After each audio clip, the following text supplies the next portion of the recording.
Good evening, everyone, and welcome to this Tenant Farmers Association webinar tonight, which we have called A View from the Field, Protecting Nature While Balancing Profit. Can it really work? Well, hopefully tonight we'll find out. But before we get started, let me introduce myself. My name is George Dunn. I'm the Chief Executive of the Tenant Farmers Association. And unfortunately for you, I am your host for this evening. And we are very pleased to say that our event tonight is sponsored by Roythorns Solicitors. And for those of you who don't know Roythorns, it's a national firm of solicitors which is steeped in agriculture. They've got 90 years of experience advising landowners and tenant farmers. And their lawyers are very active in farm tenancy policy areas. And they say that they get the bigger picture. So whether it's about succession or about a new farm business tenancy or a dispute with your landlord, a share farming agreement or a collaborative natural capital agreement, Roythorns can advise and assist. Now, if you miss any of tonight's panel discussion or you want to rewatch it at a later time, it will be recorded, and once we've edited it down so it gets my best side, it'll be available on the TFA YouTube channel for you to download and watch. Now, to find our YouTube channel, you just search at Tenant Farmers within YouTube, and you can find your way there. And our video library features all of our past virtual events, all our knowledge shares, teach-ins, key news snippets. So we really do encourage you to have a look at that and to subscribe to the channel so that you're notified when we have new content uploaded into that section. So as I say, to find it, just use at Tenant Farmers. So tonight, I'm pleased to say we don't have one, we don't have two, we have three TFA members to speak to you tonight and will be part of our fireside chat discussion. And they are Helen Radmore, Mark Peters, and Stephen Briggs. Now, Helen has held the position of the TFA's National Vice Chair since 2024, and she farms with her husband, Roy, up on Dartmoor, and they have a mix of cattle, sheep, and ponies. They've been TFA members for 30 years. She's also involved in the Dartmoor Land Use Management Group and has done some work for the TFA on the farming group of the Climate Change Committee. So we are trying to get some sense into that particular body as well through Helen's good offices. Mark is our junior national vice chair and treasurer, so I better be kind to him tonight or I won't be paid this month. And he farms in the South Downs in East Sussex, and he operates a mix of farm business tenancies and contract farming agreements. He's got arable, he's got calf rearing, and he's got a small suckler herd.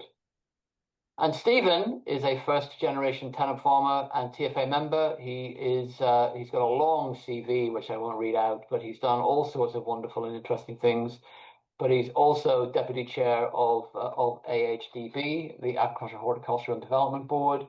And he is a Nuffield Scholar, and he was awarded the prestigious Bullock Award in 2020. But he's passionate about agroforestry, and that's something that we will talk about in a moment. So welcome to all, and if you can make sure you're all off mute, that includes you, Stephen, then we can begin. Now, what I'm going to do first of all is just to throw a few or a couple of icebreaker questions into the room as we think about this topic, which is around how we balance profit and nature, and can it really work? So I'm going to come to you first, Mark, on this icebreaker question. If you can think back over your farming career, can you talk about one change that you have made that has improved the balance between profit and nature on your farm, and something that you perhaps wished you'd done earlier? It would be increasing cattle. We didn't really increase cattle numbers until probably 2011 or 12. And as a part of that increase in cattle numbers, we also obviously increased the grassland a lot, and increasing that grassland with the cattle has made a massive difference. The dairy herd went in 2000 2001, and I didn't really notice at the time, but the sort of wildlife that surrounds the cows went with it. And as we increased the cattle numbers from 2009 or 10, we suddenly got all those birds were coming back, the lapwings, the snipe, and I started to notice a huge increase generally across the farm. And as we've increased cattle numbers further, different parts of the farm, the birds have come back to those areas as well. So yeah, I would definitely say cattle, and not cropping those really bad areas, but putting them into grass, and they've given us a reliable return once they went back to grass rather than trying to grow wheat and barley on unsuitable areas, really. That's really interesting, particularly given that livestock is often vilified from an environmental perspective, and it's an issue we might come back with a bit later when I ask Helen a few questions. But Stephen, what have you done that you wished you'd done earlier in terms of that farming in nature conundrum? Well, I think, I mean, of course, I was going to say this, but the establishing the agroforestry system a few years into our tenancy, I wish I'd done it sooner, because actually it takes a long time to bear fruit, so to speak. So we're now 18 years in and seeing, huge benefits in terms of biodiversity and habitat, both above ground and below ground, importantly, and the resilience that's come with that, as well as a sort of bounce in nature, as Mark has just said as well. So it's easy to pontificate and think, well, I might do that next year or the year after, but the best time to plant a tree, the Chinese proverb goes, is today, and the second best is last year. So I wish I'd done it sooner, because it takes a while to generate some of those returns. Okay, thanks, Stephen. And Helen, what do you wish you'd done sooner? We wish that we had stopped using inorganic fertilizer earlier, but due to length of tenancies and things, quite often you have to get the productivity on short tenancies. So when we were a little bit more established, we stopped using inorganic fertilizer, and we found our stock was a lot healthier. Obviously, the wildlife and nature around us, together with using the fecal egg counting, so we weren't using wormers in a blanket fashion. We worm where necessary, and I think we've overall increased our dung beetles and diversity within the farming. So it would have been great to have been able to do it earlier if our length of tenancies allowed. And that's from very much of an upland environment that you're operating there, rather than a lowland situation, isn't it? Yes, very much so, uplands, but I think too much inorganic fertilizer anywhere can create issues within nature. Well, that's put a bomb in the room already, so that might raise some thoughts from our panelists and from those who are joining us tonight. So, staying with you then, Helen. Again, thinking back to your farming there on Dartmoor all those years, can you think of something which you've done which didn't go as well as you thought it would, and if you had the chance again, would you do things differently? Yes, I think all farmers we always think we've done something good. It was mainly working with Natural England or English Nature. We were asked to remove sheep during the winter and part of the summer. So one of our flocks we had to change completely when they grazed on the moor. And we unfortunately broke the heft or the leer, which has created shepherding ever since, which has created stressed sheep and very much a stressed husband, because they're never where we want them to be. So I think it's important that we realise that a hefted animal needs to stay where it is in its natural environment. Thanks, Helen. What about you, Mark? What mistakes have you made that you would do differently the next time? I've made plenty of mistakes, but we did a lot of direct drilling, and it does work. There's no doubt it works, and some people are doing an amazing job of it. I think on our particular soil type, especially on the heavy clay on the lowland, some years, an autumn like this, we would get away with it and it would look amazing and you'd think you cracked it. But I think you've just got to have in your head that you've got to be flexible. And in wet autumns, you just have to admit defeat maybe and use a cultivation. And in the spring, I think on our ground, the ground takes so long to warm up. So yeah, we sort of went down that route, but especially having to pay rent, you can't really afford a failed crop.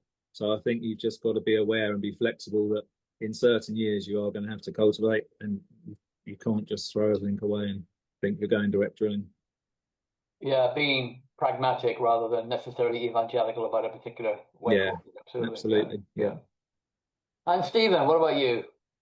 Oh, well, that's quite a simple one, really. Having put the agroforestry system in nearly 2 decades ago, and having had a plentiful and relatively inexpensive source of labour to do tree management and fruit picking, that landscape has significantly changed. I think if I was putting it in again, I'd space things slightly differently so we could employ more mechanical means to do both the management and also the fruit picking, because getting labour is nigh on impossible and very expensive now.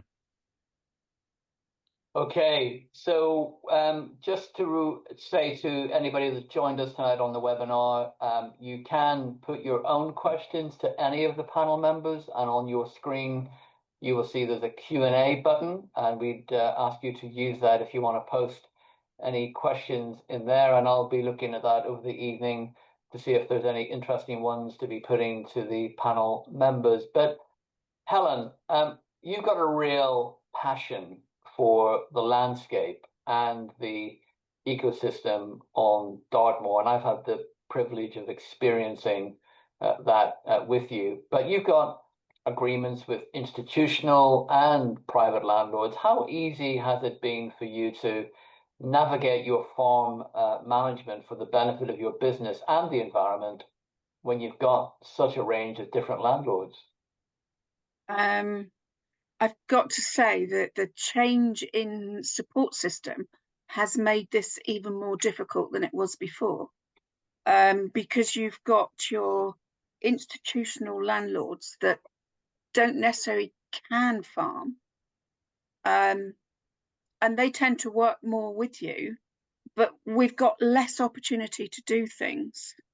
And a lot of the newer systems are short-lived, which isn't helping the length of tenancies, which we seriously need for any sort of nature and environment. It's long-term planning. Farming is long-term.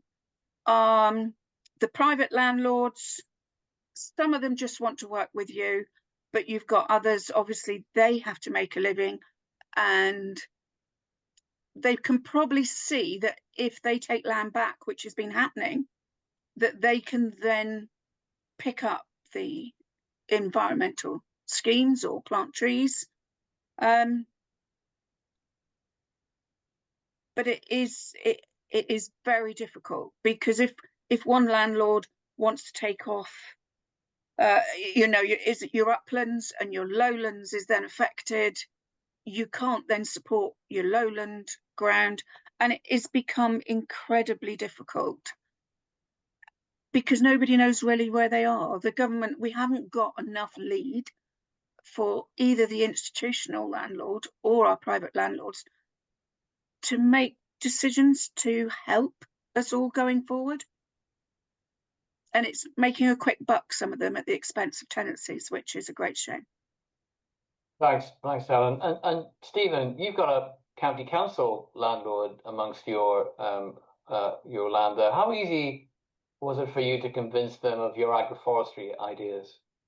Well, I had to present a robust business case for it, and I think that their greatest concerns were change in land use, and the sort of permanency of trees, and also the impact it might have had on drainage.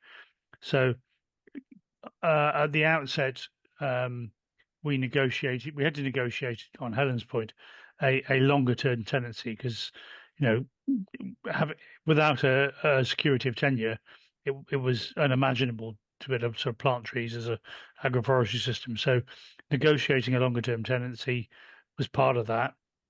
At the beginning, the landlords did require that if we vacated, that we effectively remove the trees and took them with us. So at worst, I had a wood fuel business for a couple of years. 18 years in, they quietly said to me, quite like what you're doing, quite like what it's delivering? Can you leave them where you are when you vacate? Yet to have the conversations in a few years' time about improvements, but we'll cross that bridge when we come to it. Just sticking with trees for a moment, Stephen, what first got you interested in putting trees on prime farmland? And what benefit do you see them bringing to your agricultural and environmental objectives? Well, simply the trigger was, as a recovering soil scientist, uh, the trigger was seeing lots of soil degradation and needing to find a way that addressed some of the soil erosion, mainly wind erosion in our part of the world, but also made me money. And I looked at lots of different options, and agroforestry seemed to be an option as a sort of windbreak that made money, but also delivered on sort of improving biodiversity and resilience as well as profit to the farm by having another string to our bow. In terms of what it's done over the last period, we got a decent return on investment after about 7.5 years. We had another crop that we could market in terms of fruit and add value to, but actually both below and above ground, it's significantly improved the sort of nature presence and the biodiversity. And in years like we've had in the last 5, where we've had deluge and drought, it's really improved the sort of resilience. We were always expecting, if you can imagine these sort of alleys of trees, we were always expecting to have normal crop in the middle of the alleys and less at the edges, the competition from the trees, through a mixture of drainage and water management and beneficial soil fungi. We're now seeing the opposite, that we've got more crop right adjacent to the trees, so much so that I have to tilt the header on the combine. So it's bringing some of those unexpected benefits and delivering on some of those aspects. But it's more management intense. It's more complex than having something, one thing in a field. So it takes a bit more sort of thinking about, but it's definitely delivering. Mark, you haven't done anything so radical as Stephen has on your plate, or mad, perhaps. Or mad, perhaps, yeah.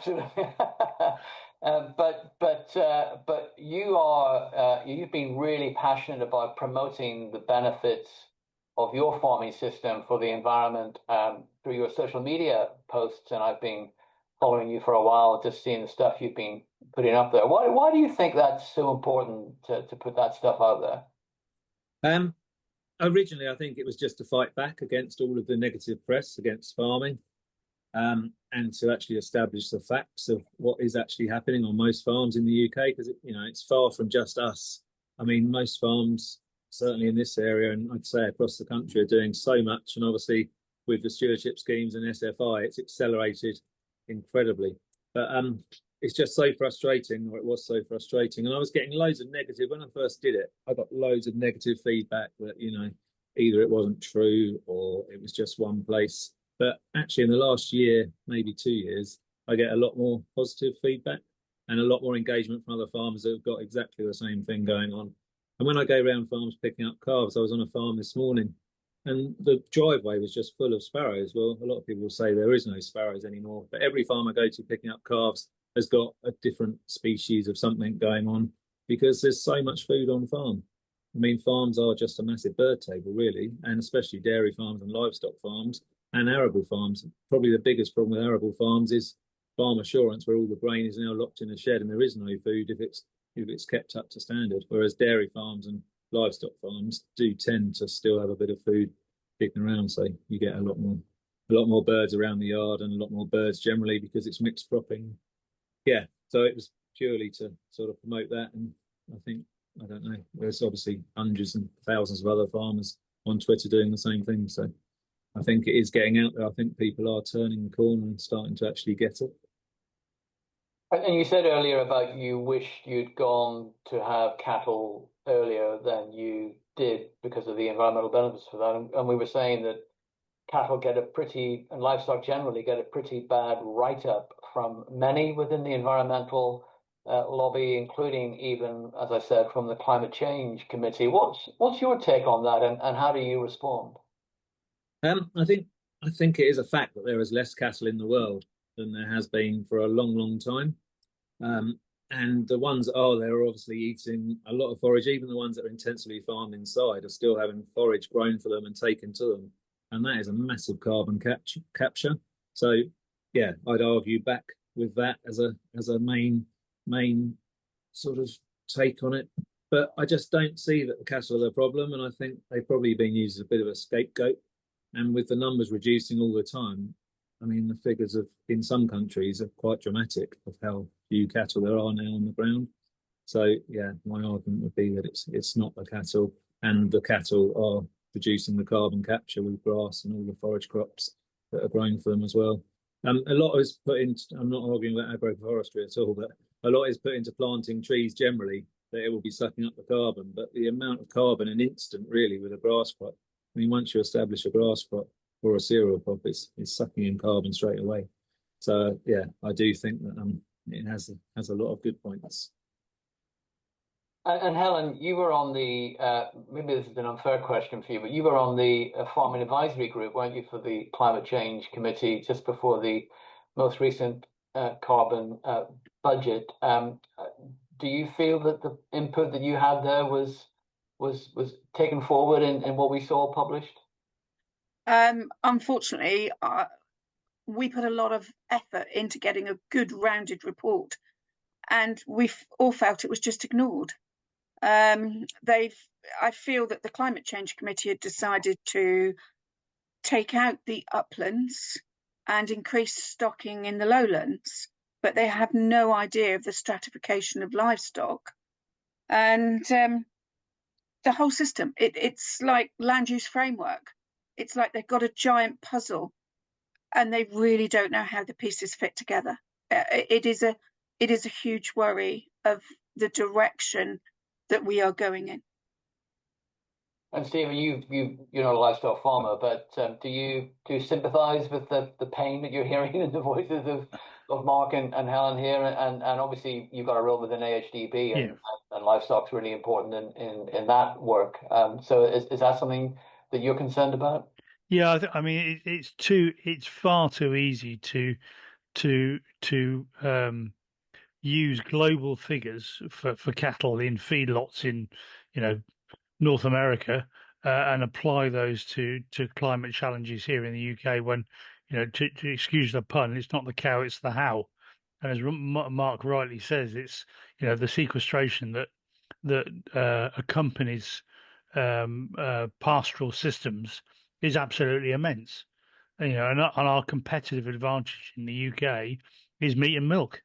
It's not a lot of other things because we're either too small or and the fact that it does apparently rain frequently, probably more in Dartmoor for Helen than it is in Cambridgeshire, but that's our competitive advantage. And to remove that ability, even when you look to Southern Europe, when it's becoming more and more arid, it seems counterintuitive from sweeping approaches that don't contextualize actually the farming system.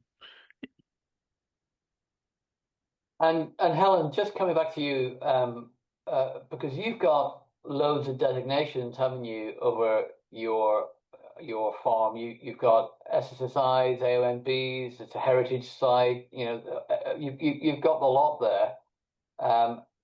Are they a help or are they a hindrance to what you're trying to achieve there? It's not so much the designations in themselves, it's the fact that the methodology and assessments are all so old, really. And a lot of the times when the SSSIs were first put together, it was more aspirational than what was actually on the ground at the time. So there is a huge discourse between what should be there, what we think should be there, what might be there, and if you put this all with climate change, we have got a serious issue of what we can save going forward. So it's not so much the designation, it's the methodology and assessments of these designations to move forward. Yeah, it's... Before I come to Stephen, because I can see he wants to come in, but obviously those designations have informed agricultural policy down the years. And what's your take on 25, 30 years of agricultural policy and how that's helped Dartmoor? What do you think has happened in Dartmoor from an environmental and farming perspective? We have lost a tremendous amount. Much of the science has come from Cumbria and the Lake District, where it's a very different grazing regime. Dartmoor has a longer grazing period. It's a lot warmer, and we have such low stocking rates that the animals eat less and less of the vegetation on the commons, and we're getting more and more ungrazed area. And then the animals the following year will graze a smaller area, and we get more ungrazed area, which doesn't hold the wildlife, because without the animals, we have no dung, we lose the dung beetles, we lose the birds, we've got wildfire issues. So I think the designations, and this is why I say it's how they're managed and the methodology of how they're used against us, rather than to produce a better environment. And I think we have to look at the climate and what we can save 50 to 100 years forward, and not look too far back to what was perceived we had, because many of the things just weren't there. It was aspirational with a lot of the triple SIs. Stephen, you wanted to come in on the designations point? Yeah, I the point I wanted to make, George, is that, you know, in many areas we're running blind at the moment. We don't really know where we are, which is, you know, I was instrumental in bringing in the whole environment and sustainability work at AHDB. That was part of my portfolio, and the baselining project that's now happening at AHDB across a whole range of different farms is super important in terms of actually trying to work out exactly where we are in terms of carbon stocks and the impact of different farming measures on that climate change adaptation. And I'll give you another example as well, because without that, this is where we are baselining. It's impossible to actually to be able to monitor how we move forward. And the problem has been there's been so much underinvestment in agriculture over so many decades that we're steering blind with our hands tied behind our back in terms of data. And the last time there was a national soil survey was in the 1980s. I mean, it's just ridiculous. Having sat on the England Lowland Peat Task Force, you know, one of the things that came out of that review was a recognition that we have no idea about the condition of what lowland peat is in, and even where it is. And you know, that's, yeah. So there's lots of policy being made about how lowland peat should be managed, which will impact on places like Dartmoor, and how it should be managed for climate adaptation and reducing emissions, but without a clear understanding of, you know, where that peat is in its condition. It's a pretty difficult place to start from. And Helen, I said earlier you represent the TFA on the Dartmoor Land Use Management Group, which was set up following the report from the redoubtable David Thurston, and that report was certainly widely praised amongst most people who were thoughtful about Dartmoor. Let's put it that way. There was a few negative comments from those individuals who perhaps hadn't thought about it as deeply as they should have done. But are you encouraged by what you've experienced so far following the Thurston review and the setting up of the group? We've certainly had a few wobbles at the beginning. We now have a new project officer, Tom Stratton, which I believe is really working very hard to pull everything together. it is a huge undertaking what we're trying to do in a relatively short period of time. And we've got quite a lot of pressure from other groups that didn't agree with Thurston. And they have got a lot of time and energy to put to the fact they would like to see Dartmoor rewilded without having, with no disrespect, enough knowledge going through the generations of quite how Dartmoor did look, has looked, should look. And we are now putting together quite a lot of scientific based trials so we can actually use them, and they can then be will help us to take things forward. But it's going to take time, and we will only be at the beginning of it when the Dartmoor land use management finishes. So we're hoping we will be able to leave a legacy.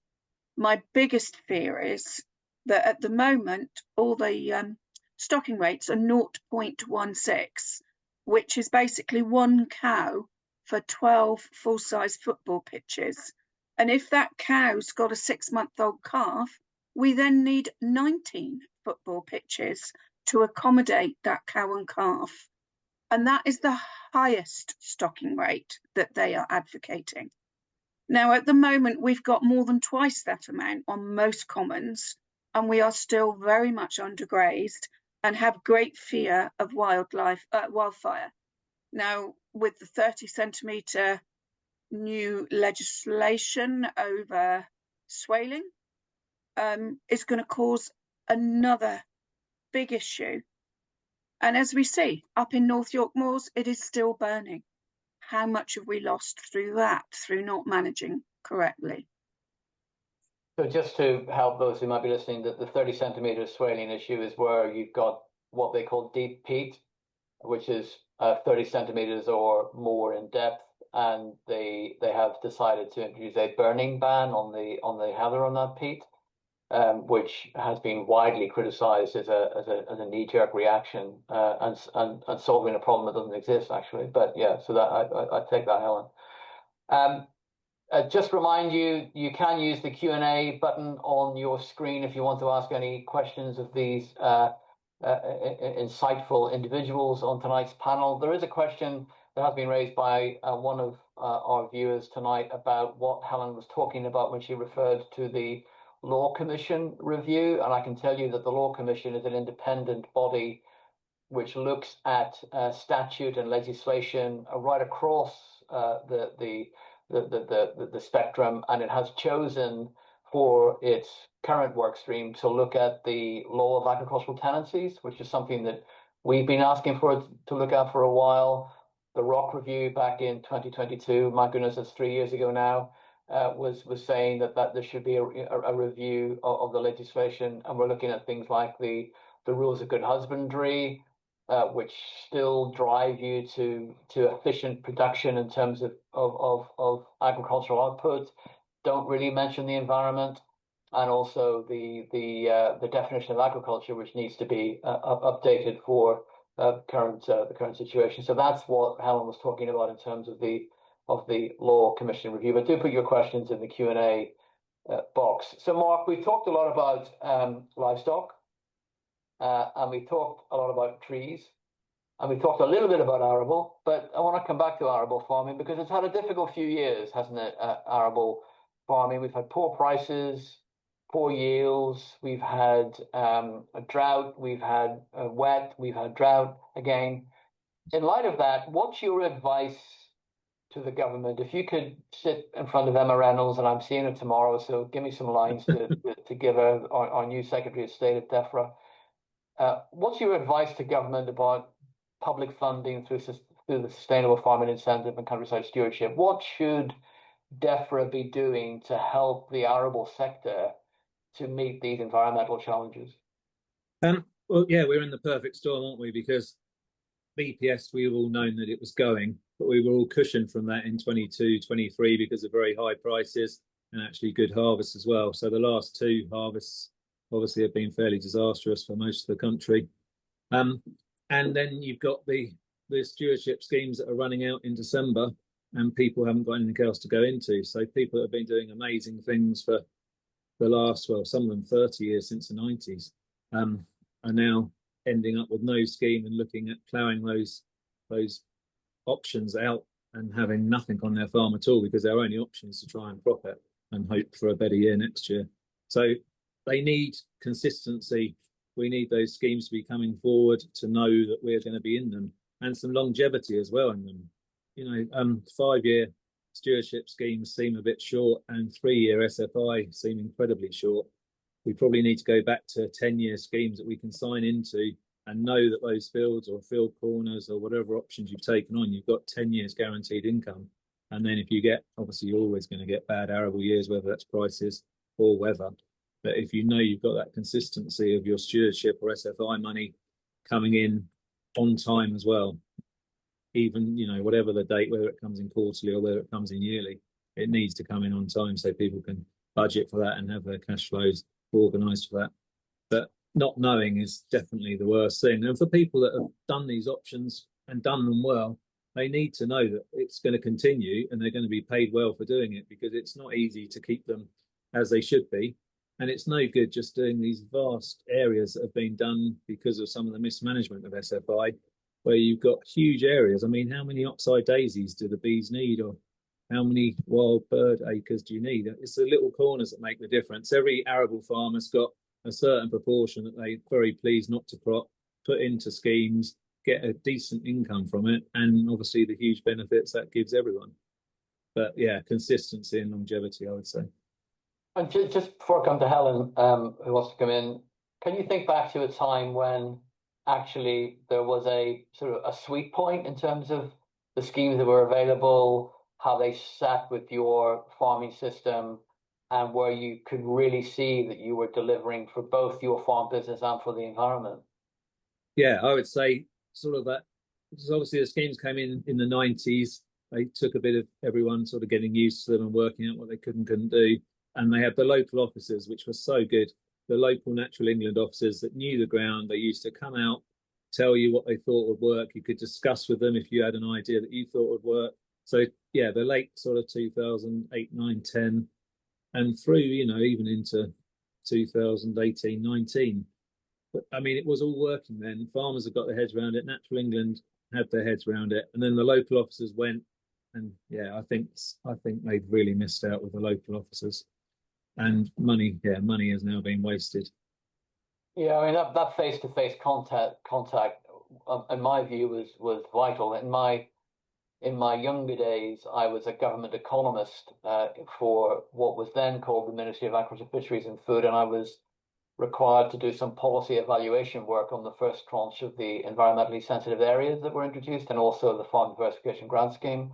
And what we found routinely was the schemes that worked well were the schemes where they had a really vibrant, energetic project officer who was willing to engage with the farming community and get buy-in and get trust within the farming community. The ones that didn't work so well was where it was all remote and it was all done almost from an office, and we didn't have internet in those days. So, but I think we've forgotten how good it is to have that face-to-face contact. And that's exactly where we've gone now, isn't it? We've gone to, doing it all online. No one comes out. You can apply for whatever. If the money's there, you're probably going to get it. And then the money suddenly runs out because people have done too much of the wrong thing, probably. Yeah. Helen, you've got some advice for the arable farmers?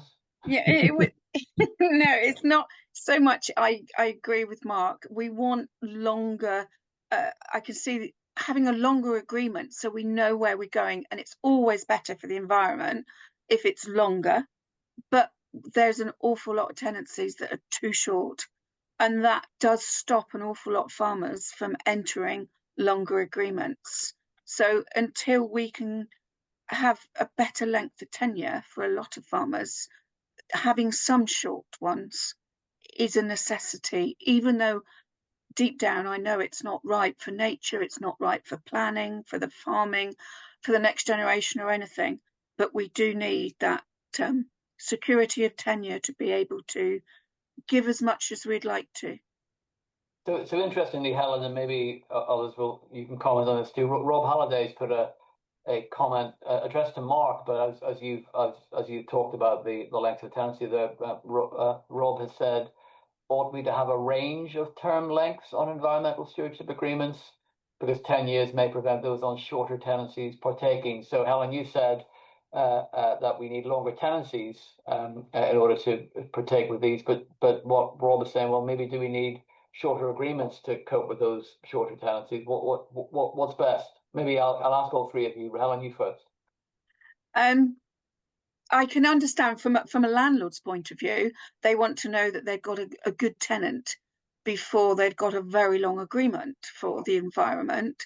And I think it needs to be, but again, it's down to trust between the two parties to get the best for the landlord, the tenant, the farm, and the nature around it. So I think it is trust, and it's trust that we can go forward from one government to another to make sure that we can follow through in the same direction. Otherwise, we just flip-flop from one thing to another, which isn't good for farming, for food security, nature, or anything. But length of tenure does help tenants being able to manage the farm environmentally.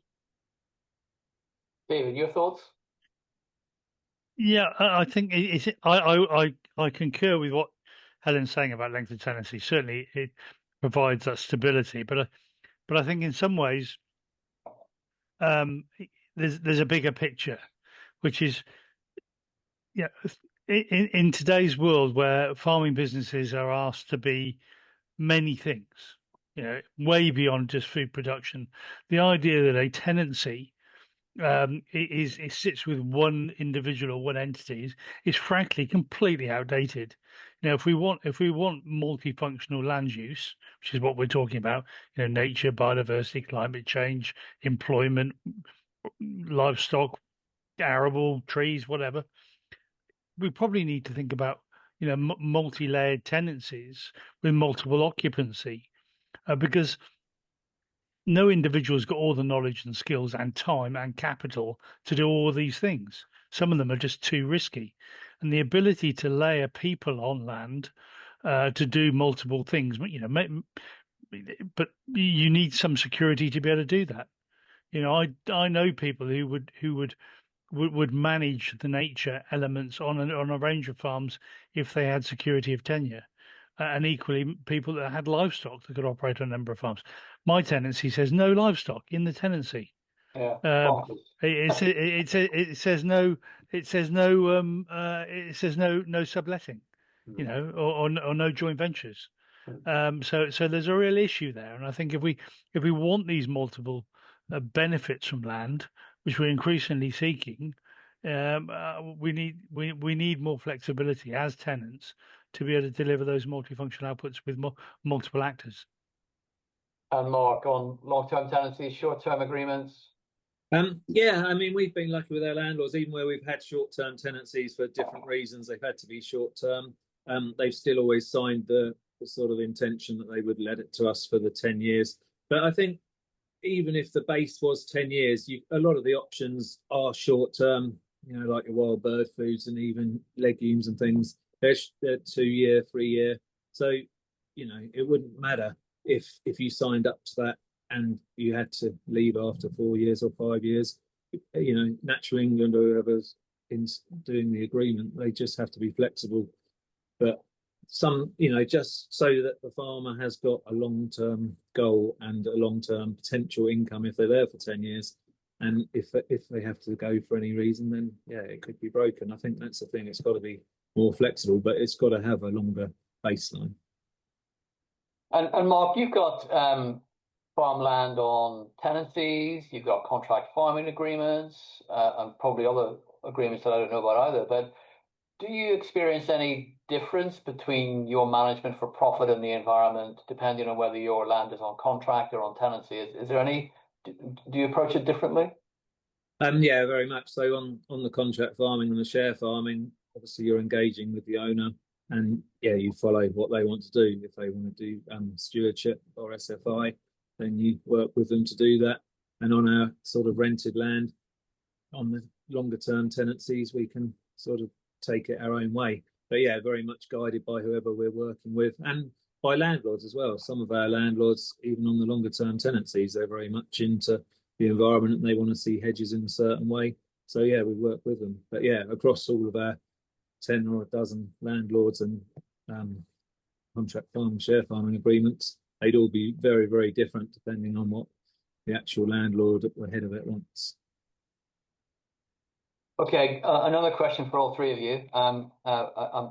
This is from Ken Lumley, and going back to the policy point, and he's suggesting that all policy for agriculture needs to be framed around the principle of keeping the soil in good and sustainable condition to produce food for the future and also for the environment. Do any actions endanger this process, and do we need to discourage policies which don't have soil at the in the middle of their aspirations? So Ken's saying it's all about the soil. I quite agree. Yeah. It is all about the soil, and we know so little about the soil. And it's like I say to people, 10 years ago, if I said trees talk to each other, they'd think I would need to be locked up. But we are learning more and more about how precious our soils are. And I think they do need to be front and centre of everything we do. And certainly within the Dartmoor Land Use Management Group, it's coming more and more to the fore that it is the soil. Every part of Dartmoor, every valley is slightly different. So to get the scientific base to know what we are doing is correct is difficult. Equally, we're getting quite a lot of nitrogen deposition and different things landing on our soils, and it is soils. It comes to soils. And Stephen, are you in the same place as Ken? Soil is king. And in terms of your agroforestry, what difference are you seeing between the land where you're employing those agroforestry practices and maybe neighbouring land where you're seeing more traditional farming? Well, I've got to agree because, as someone did a master's in soil biology 30 years ago, it's coming in quite handy, and and for 20 years of that, people look at you a bit strange. But that, just before I answer your question, George, there are some perverse outcomes. Yes, I agree. That having well managed soil with productive potential and resilience is got to be front and center. Some of the perverse outcomes around things like BNG and carbon, etc., are incentivizing people to degrade at pace, so that there's more headroom to climb to get some of those rewards around carbon, building carbon and BNG. So we have to be careful of some of those.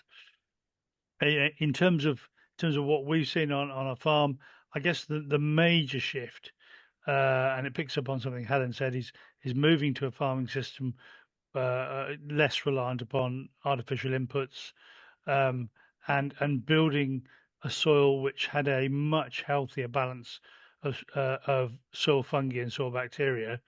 Most arable soils are bacterial dominated, and moving to a more fungal dominance has really helped in terms of nutrient cycling, in terms of nutrient capture, and in terms of sort of resilience to drought, and the soil flora and fauna, and the above ground and below ground biology and nature that is associated with that has followed, most definitely. And one of the things that we've been quite careful to do is we've worked with a lot of MSc and PhD students to gather evidence on what's happened over 2 decades. So there's 5 PhDs working on the farm at the moment, and it's free labour as far as I can. I've got a curious mind, and I haven't got time to answer those questions, but I find people that have. Yeah, but I think also increasing that data is going to be really, really vital, really, really important. Yeah. The baselining and the improvements and how you can measure that, really, really vital stuff. Absolutely. So just to keep this live, Rob Halliday's come back on those comments about long-term security. He said, laudable aims on length of term and multi-party agreements, all things to aim for. but this is not our current reality, and we must be careful not to shut the door on those who are on short-term agreements. I think we would all agree that's true, isn't it? Yeah, we need to live where we are, but aspire to better for the future. Yeah, absolutely, definitely. And Nigel Richards has asked a question about SFI, and actually Nigel also said he found direct drilling was cheaper but not more profitable on heavy clay soils, as a throwaway comment there. But he said, what's the panel's view on the percentage of farm area allowable in SFI? If and when it's restarted, should there be a maximum area, or should there be a cap on the payment? Mark, what do you think about that? I think there should be a cap on the area. I mean, if you're farming, it's a hard one, isn't it? I mean, it's going to upset people, whatever you say. But I would have thought 25% of your farmed area should be a maximum. And I would have thought for a lot of people farming, they'd want to do 10%. And, you know, some simple options that everyone can get involved with that people now know that work, because some of them obviously work better than others. But yeah, there's definitely got to be a cap. And for anyone genuinely farming, trying to earn a living out of farming and diversification and everything that's now involved with farming, I think they'd be quite happy with a 10 to 25% cap, because it means that they've got 3/4 of their farm to earn a living on. We've all got, I don't know, I've probably got more than 25% soil I'd like to see not in arable production. But yeah, I think everyone's got bad areas, but certainly, yeah, there's no future in 100% SFI, that's for sure. Stephen, do you agree?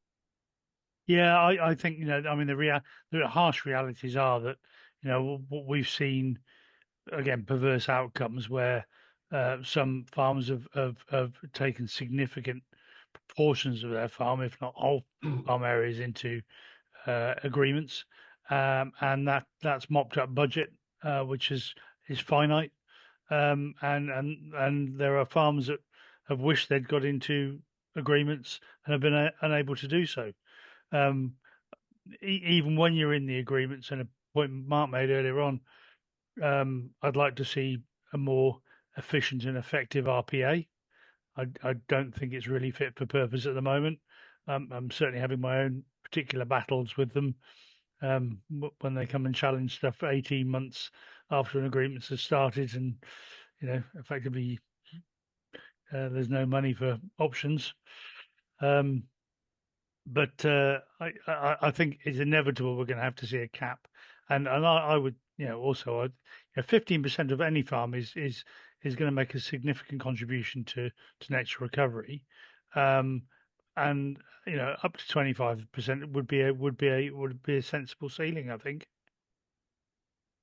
I dropped in earlier that I'm seeing the new Secretary of State tomorrow. You'd be pleased to know, Stephen, that our National Chair and Foreign Policy Advisor had a meeting today with the Chief Executive of the RPA to talk about some of those issues that you just raised. So we are active in all of those spaces. Now, Stephen, sticking with you, for those out there who haven't even thought about agroforestry, or who might even be tempted to look into it, now that you've given it some airing this evening, what advice would you give to individuals who want to get started in agroforestry? Well, I guess some simple things. One would be go and see it in practice on a farm that's doing it, because perception and reality can be quite different. What you think it might look like and might operate like, you know, you need to sort of go and kick the tires, so to speak. Surround yourself with people that are doing it, and learn from their successes and challenges. There's the agroforestry show that ran last week. A new agroforestry handbook, a bit like a sort of John Nick's agroforestry, was launched. A version 2, edition 1 was in 2019. If viewers on this call type in climate farm demo, there's a pan-European network of demonstration farms that are doing a whole range of climate adaptation measures with their farming systems, and agroforestry is part of that. And the interesting bit there for me is that the challenges in Southern Europe of today might become the challenges of Northern Europe of tomorrow, or in a few decades' time. So what can we learn from our European colleagues through these networks help us prepare for some of those challenges, whether it be fire or drought or whatever it might be. So I think those are the things I would say. The Forestry Commission are now funding through the capital grant program a agroforestry plan. So there's just over £1,000 to do an agroforestry plan that can help in decision making to follow or not. So there's a range of things that people can do. We've just put the website that Stephen referred to in the chat if you wanted to go directly to it to have a look at that. And I think, Helen, you would say that the problems of Southern Europe are the problems of Northern Europe today, given the wildfire risk you talked about earlier. So, and this year we've seen wildfire in various parts of the country. Would you agree with Stephen that we need to be heading those challenges now? We certainly do. There's many that would say that the uplands will be the one that's growing the food in 50, 80, 100 years' time, because the lowlands will just be too hot and the livestock won't do and the corn won't grow. So we have to be very mindful that we don't make knee-jerk reactions to anything, but we have to be resilient to what gets thrown at us. So would I be right in saying you're quite happy farming where you are and you wouldn't want to be down in the lowlands with Stephen and Mark? No, I'm more than happy in the uplands, and I'm really grateful that you can get truly waterproof clothing nowadays, which didn't used to be the case. Okay, we're in the last 5 minutes of our time tonight. So just one last question for you all. I'll start with Mark. If you had the opportunity and the authority to make one change that would benefit the way in which farming and environmental objectives could work more in harmony, what would that be, Mark? I think if it was one thing, it would have to be longevity of tenancies and longevity of agreements. Just really quickly going back to Stephen's really detailed soil answer, the thing that has destroyed more soil than anything on arable farms is short-term agreements. I mean, those 1 and 2 year FBTs were brutal for the soil because all that people wanted to do, and they paid big rents to have their 1 or 2 years, in that time, all they wanted to do was take as much out as possible. So yeah, in a very straightforward answer, longevity is the one thing that would make everything work better. Everyone thinking longer term rather than get out quick and try and make some money. Just longevity works. Thanks, Mark. Helen? I would like to see that scientific papers are fit for purpose for the land they're going to be used on. Okay, there we are. Yeah, that was quick and snappy. Stephen? I mean, it's a personal thing, but I would, I'd love to see livestock on this farm. I mean, I've got livestock, I've got a lot of worms, but they're just not the kind of livestock that you might put an ear tag in.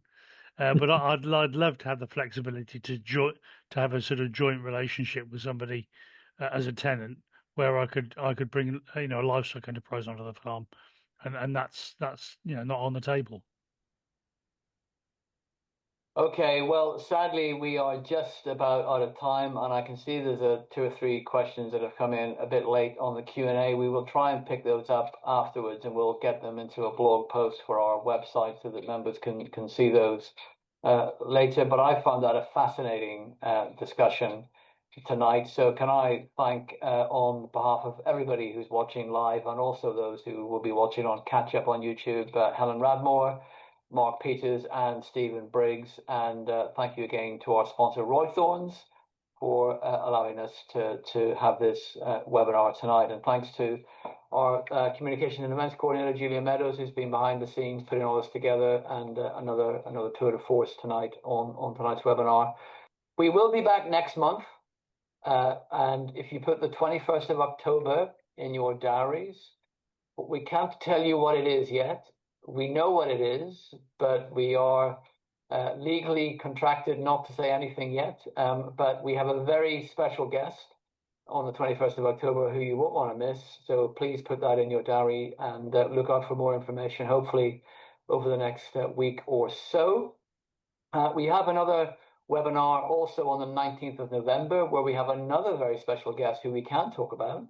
and that's Minette Batters, Baroness Minette Batters of Downton, not Downton Abbey, but Downton in Wiltshire, who will be coming to talk to us about the work that she's been doing for the DEFRA Secretary of State. She's just got a new boss, obviously, on her profitability review. So she's coming to do a session on that with us.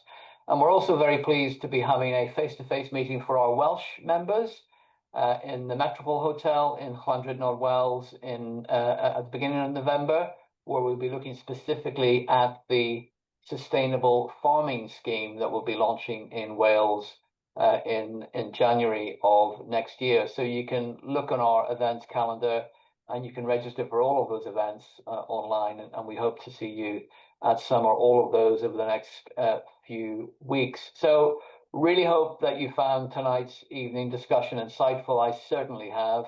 I've learned a lot. So thank you for joining us tonight, and we'll see you again. Good night.